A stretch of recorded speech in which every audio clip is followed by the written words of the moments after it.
తల్లిదండ్రులతో ఉండటం ఇష్టం లేదా? అయితే నువ్వు ఆలోచించుకోవాలి. జ్ఞానానికి విరోధంగా నువ్వు నడుస్తున్నావు, స్వేచ్ఛానుసారంగా నువ్వు నడుచుకుంటున్నావా అంటే బైబిల్ తెలియజేస్తుంది నువ్వు జ్ఞానానికి విరోధంగా నువ్వు నడుస్తున్నావు. సామెతల గ్రంథం 20వ అధ్యాయం 21వ వచనంలో ఒక చక్కటి వచనం ఉంది. అక్కడ వాక్యం ఇట్లా తెలియజేస్తా ఉంది, మొదట బహు త్వరితముగా దొరికిన స్వాస్థ్యము తుదకు దీవెన నొందకపోవును. అవునండి, ఈరోజు చాలా ఈజీగా డబ్బులు రావాలి. చాలా మంది వచ్చి అంటే తల్లిదండ్రులను ఎట్లా చేస్తారంటే ఇమోషనల్ గా వాళ్ళని బలహీనం చేస్తారు.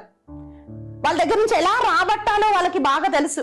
వాక్యం ఏమంటుందంటే మొదట బహు త్వరితముగా వచ్చిన స్వాస్థ్యము డబ్బు అది దీవెన పొందుకోదంట, దాని ద్వారా దీవెన ఉండదు అని బైబిల్లో మనం చూస్తున్నాం. ఈరోజు ఈ వాక్యం చూస్తున్న యవనస్తులారా మీరు ఆలోచించాలి. అదేమిటి అంటే ఒక్కొక్క రూపాయి